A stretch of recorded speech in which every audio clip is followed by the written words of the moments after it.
135वी जयंती अति उत्साहात साजरी होत आहे. तरी पण बाहेरगावून जे आपल्या जयंतीसाठी अनुयायी येतात त्यांची हेळसांड होऊ नये ह्या हेतूने जेवणाची आणि पिण्याच्या पाण्याची सोय करण्यात आली आहे. बर, या ठिकाणी आपले संयोजक कमिटी किती लोकांची संयोजक कमिटी आहे? कमिटी आहे तसं बघायला गेलं तर 25-30 लोकांची संयोजक कमिटी आहे. जास्त पण म्हणलं तरी चालेल. बरं, यामध्ये मुख्य म्हणून कोण कोण काम करतंय सध्या? विठ्ठल सोनवणे, विजय टिळक, विजयानंद गायकवाड, महावीर वाघमारे असे भरपूर आहेत. नक्षल गोळी, मी स्वतः असे सर्व भीमसैनिक, स्वप्नील कदम हे असे सर्व भीमसैनिक आपले आहेत. बर, या कार्यक्रमाचं स्थळ कुठं आहे आणि किती वाजल्यापासून किती वाजेपर्यंत हा कार्यक्रम सुरू आहे? या कार्यक्रमाचं स्थळ छत्रपती शिवाजी महाराज सार्वजनिक स्टेज रात्री 6.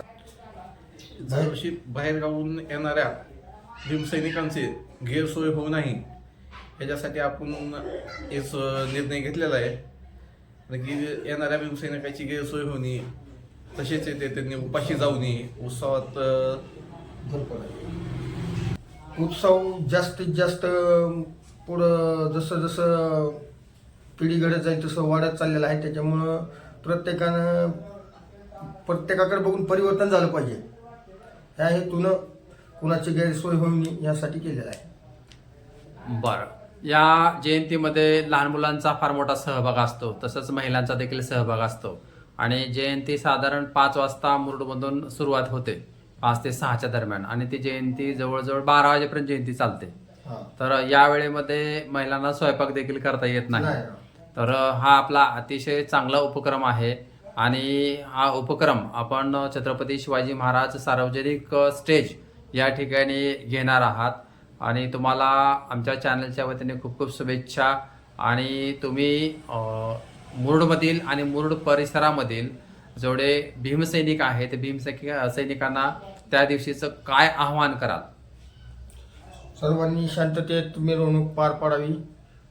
कुणीही गालबोट लागेल अशा पद्धतीने वागू नये, कारण ही महामानवाची जयंती वर्षातून एकदाच येते. डॉक्टर बाबासाहेब आंबेडकर यांच्या 135व्या जयंतीनिमित्त BS फाउंडेशन आयोजित भीमगीताचा कार्यक्रम आयोजित केलेला आहे. तरी सर्व भीमसैनिकांनी याचा लाभ घे. तरी सर्व समाजच्या वतीने मी त्यांचे आभार मानतो. जय भीम. आभार.